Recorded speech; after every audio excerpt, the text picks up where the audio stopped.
ಯಾವಾಗಲೂ ಎಲ್ಲರಿಂದಲೂ ಯಾಕೆ ನನಗೆ ನೋವಾಗುತ್ತೆ, ನನಗೆ ಯಾಕೆ ದುಃಖ ಆಗುತ್ತೆ, ಸಂಕಟ. ಯಾವ ಜನ್ಮದಲ್ಲಿ ಏನು ಪಾಪ ಮಾಡಿದ್ದೆ ಅಂತ ಈ ಜನ್ಮದಲ್ಲೇ ಆ ದೇವ್ರು ನನಗೆ ಇಷ್ಟೊಂದು ನೋವು ಕೊಡ್ತಾ ಇದ್ದಾನೆ. ಅಲ್ಲ, ನಾನು ಅಮೃತ ಅವ್ರನ್ನ ಮನ್ಸಾರೆ ಪ್ರೀತಿಸಿದ್ದೆ ತಪ್ಪ? ಏನು ಸ್ವಾರ್ಥ ಇಲ್ಲದೆ ನಿಷ್ಕಲ್ಮಶವಾಗಿ ಅವ್ರನ್ನ ಪ್ರೀತಿಸಿದ್ದು ಅಪರಾಧನ? ದೂರ ಆದಷ್ಟು ಪ್ರೀತಿ ಜಾಸ್ತಿ ಆಗುತ್ತೆ ಅಂತ ಯಾರೋ ಬುದ್ಧಿ ಇಲ್ದಿರೋನು ಹೇಳಿದಾನೆ. ದೂರ ಆದಷ್ಟು ಜಾಸ್ತಿ ಆಗಿದ್ದು ಪ್ರೀತಿ ಅಲ್ಲ, ಅಂತರ. ರೀ ಅಮೃತ ಅವರೇ, ನನಗೆ ಸಾಕಷ್ಟು ದುಃಖ ನೋವನ್ನ ಕೊಟ್ಬಿಟ್ರಿ ಕಣ್ರಿ.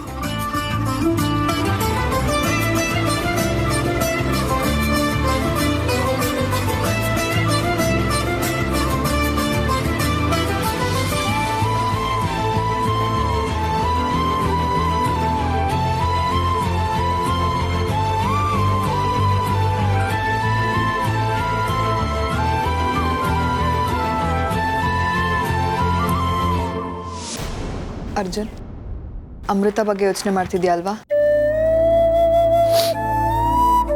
ಇನ್ಯಾರನ್ನ ನೆನೆಸ್ಕೊಳ್ಳಿ ಮಯೂರಿ. ಖುಷಿ ಆದರೂ ದುಃಖ ಆದರೂ ಅವರಿಂದಾನೇ ಅಲ್ವಾ? ಆದರೆ ಒಂದು ವ್ಯತ್ಯಾಸ ಇದೆ. ಇಷ್ಟು ದಿನ ನನ್ನ ಗುಲಿ ಅವ್ರನ್ನ ನೆನೆಸ್ಕೋತಾ ಇದ್ದೆ. ಇನ್ನು ಮುಂದೆ ನನ್ನ ಕಣ್ಣೀರಲ್ಲಿ ಅವ್ರನ್ನ ನೆನೆಸ್ಕೊತೀನಿ ಅಷ್ಟೆ. ಅಷ್ಟು ನಿರಾಸೆ ಬೇಡ ಅರ್ಜುನ್. ಇವೆಲ್ಲ ಬಂದು ಹೋಗೋ ಕ್ಷಣಗಳು ಅಷ್ಟೇ. ಒಂದು ಮಾತು ಬರುತ್ತೆ, ಒಂದು ಮಾತು ಹೋಗುತ್ತೆ. ಅಷ್ಟಕ್ಕೆ ಇಷ್ಟೊಂದು ನಿರಾಸೆ ಆದರೆ ಹೇಗೋ? ಇಲ್ಲ ಮಯೂರಿ, ಇಷ್ಟು ದಿನ ನಾನು ಹಾಗೆ ಅನ್ಕೊಂಡಿದ್ದೆ. ಆದರೆ ಪರಿಸ್ಥಿತಿ ನಾನು ಅನ್ಕೊಂಡಿದ್ಕಿಂತ ಗಾಢವಾಗೇ ಇದೆ. ನಾನು ಇಷ್ಟು ದಿನ ಹೋಗ್ಲಿ ಬಿಡು ಅಂತ ಬಿಟ್ಕೊಡ್ತಾನೆ ಬಂದೆ. ಹಾಗಾದರೂ ಹತ್ರ ಆಗ್ತಾನೇನೋ ಅಂತ. ಆದರೆ ನಾನು ಬಿಟ್ಕೊಟ್ಟಷ್ಟು ಅವ್ರು ದೂರ ಆಗ್ತಾನೆ ಹೋದ್ರು. ಇರಲಿ ಬಿಡು, ಅವ್ರಿಗೆ ಹೇಗಿಷ್ಟನೋ ಹಾಗೇ ಇರಲಿ. ಅರ್ಜುನ್, ಇದೆಲ್ಲ ಜಾಸ್ತಿ ದಿನ ನಡೆಯಲ್ವೋ? ಈ ಕ್ಷಣ ದೂರ ಆದಾಗ ಅನ್ಸಿದ್ರು ಮುಂದಿನ ಕ್ಷಣ ಇಬ್ಬರನ್ನು ತುಂಬ ಹತ್ರ ಕರ್ಕೊಂಡು ಬರುತ್ತೆ. ನೋಡ್ತಾ ಇರು. ಮಯೂರಿ, ಆದರೂ ನೀನು ಸಿಕ್ಕಾಪಟ್ಟೆ ಆಶಾವಾದಿ ಕಣೆ. ಆದರೆ ನನಗಂತ ಯಾವ ನಂಬಿಕೆಗಳು ಉಳಿದಿಲ್ಲ.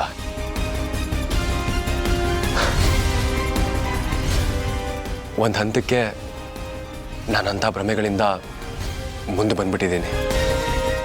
ಮುಂದೆ ಏನಾಗುತ್ತೋ ಗೊತ್ತಿಲ್ಲ. ಆದರೆ ಒಂದಂತೂ ಸತ್ಯ ಮಯೂರಿ,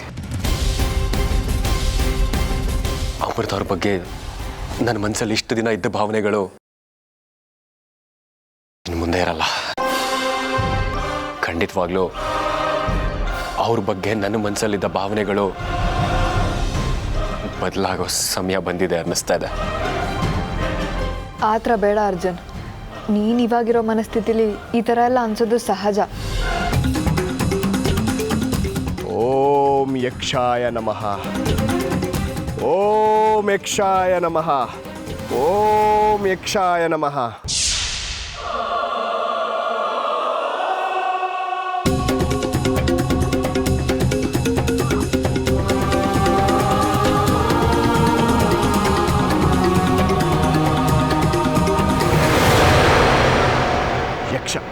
ಯಕ್ಷ, ಈ ಅಸ್ತ್ರದ ಹಿನ್ನೆಲೆ ಏನು ಅಂತ ನನಗೆ ಗೊತ್ತಾಗಬೇಕು.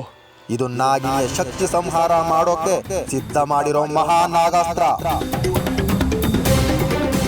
ನೂರಾರು ನಾಗಗಳನ್ನ ಅಗ್ನಿಗೆ ಬಲಿ ಕೊಟ್ಟು ಅವುಗಳ ಶಕ್ತಿಯನ್ನ ಆವಾಹಿಸಿಕೊಂಡು ಮಾಡಿರೋ ಈ ಅಸ್ತ್ರವನ್ನ ನಾಗಿನಿಯ ಮೇಲೆ ಪ್ರಹಾರ ಮಾಡಿದ್ರೆ ಅವಳ ಶಕ್ತಿಗಳೆಲ್ಲ ನಶಿಸಿ ಅವಳು ಸಾಮಾನ್ಯ ಮನುಷ್ಯ ರೂಪಕ್ಕೆ ಬರ್ತಾಳೆ. ರುದ್ರ,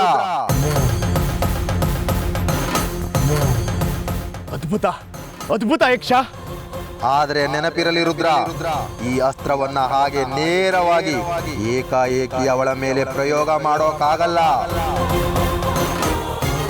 ಆ ನಾಗಿನಿಗೆ ಆಪ್ತರಾದವ್ರನ್ನ ವಶೀಕರಣ ಮಾಡಿಕೊಂಡು ಅವರ ಮೂಲಕ ಪ್ರಹಾರ ಮಾಡಿಸ್ಬೇಕು. ಅರ್ಥ ಆಯ್ತು ಯಕ್ಷ, ಅರ್ಥ ಆಯ್ತು. ಧನ್ಯವಾದ.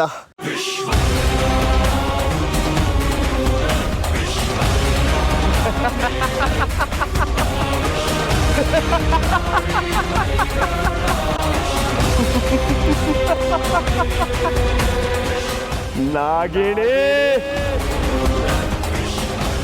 ಇದರಿಂದ ನಿನ್ನ ಕತೆನ ಮುಗಿಸ್ತೀನಿ. ಜೈ ಮಹಾರುದ್ರ.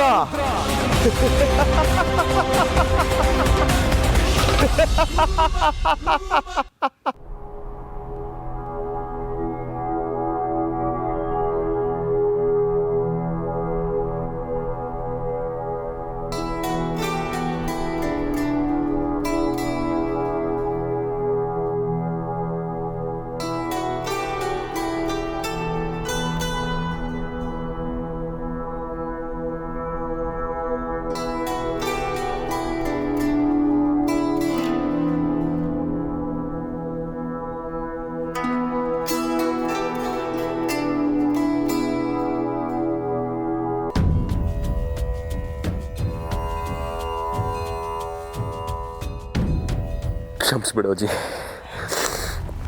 ಅರ್ಜುನ್, ಏನು ಮಾಡ್ತಾ ಇದ್ಯಾ? ಕೈ ಬಿಡು. ಅಲ್ಲ ಕಣ, ನೀನ್ಯಾಕೆ ನನ್ನ ಕ್ಷಮೆ ಕೇಳಬೇಕು? ನನಗೆ ಗೊತ್ತು ಅಜ್ಜಿ, ಇವತ್ತು ಅಮೃತ ಅವ್ರ ವರ್ತನೆಯಿಂದ ಮನಸ್ಸಿಗೆ ಎಷ್ಟು ನೋವಾಗಿದೆ ಅಂತ. ಇದುವರೆಗೂ ಈ ಮನೇಲೆ ಯಾರೂ ನಿನ್ನ ಎದುರುಗಡೆ ನಿಂತು ಆ ರೀತಿ ಮಾತಾಡಿರಲಿಲ್ಲ.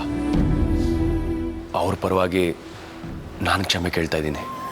ಇನ್ನು ಮುಂದೆ ಹೀಗೆ ಯಾವತ್ತೂ ನಡೆಯಲ್ಲ. ಹುಚ್ಚುಡ್ಗ ಕೂಡ ನೀನು. ಅವಳೇನೋ ಆ ರೀತಿ ಆಡ್ತಾಳೆ ಅಂತ ನೀನು ನನ್ನ ಕ್ಷಮೆ ಕೇಳದ? ನೀನು ಯಾರು? ಈ ಮನೆ ರಾಜ್ಕುಮಾರ. ನೀನೇನು, ನಿನ್ನ ಮನಸ್ಸು ಎಂಥದ್ದು ಅಂತ ನನಗೆ ಗೊತ್ತಿಲ್ವಾ ಕಂದ? ಯಾರೋ ಮಾಡಿದ ತಪ್ಪಿಗೆ ನೀನು ಯಾಕೆ ಹೊಣೆ ಹೊತ್ಕೋತೀಯ? ನಿನ್ನ ನನ್ನ ಹತ್ರ ಬಂದು ಕ್ಷಮೆ ಕೇಳೋಂಗೆ ಮಾಡಿದ್ಲಲ್ಲ ಅಮೃತ, ಅವಳು ನಾನು ಸುಮ್ಮನೆ ಬಿಡೋಲ್ಲ. ಅವಳಿಗೆ ಬುದ್ಧಿ ಕಲಿಸ್ತೀನಿ. ಬೇಡ ಅಜ್ಜಿ, ಈ ವಿಚಾರನ ಇಲ್ಲೇ ಬಿಟ್ಬಿಡೋಣ. ಅದ್ರ ಬಗ್ಗೆ ಮಾತಾಡಿ ಯಾವ ಪ್ರಯೋಜನವೂ ಇಲ್ಲ. ಅವ್ರಿಗೆ ಹೇಗೆ ಬೇಕೋ ಹಾಗೇ ಇರಲಿ. ಅವ್ರ ಸಾಹಸನೇ ಬೇಡ. ನಾವು ನಮ್ಮ ಪಾಡಿಗೆ ಇದ್ಬೇಡ. ಸುಮ್ಮನೆ ಈ ಜಗಳ, ಮನಸ್ತಾಪ ಇದನ್ನೆಲ್ಲ ಕೇಳಿ ನೋಡಿ ನನಗಂತೂ ಸಾಕಾಗಿ ಹೋಗಿದೆ. ಏನದು ಜಗಳ, ಮನಸ್ತಾಪ ಅಂತೆಲ್ಲ ಮಾತಾಡ್ತಿದ್ದೀರಾ? ಯಾರ ಬಗ್ಗೆ? ಅದು ಚಿಕ್ಕಪ್ಪ,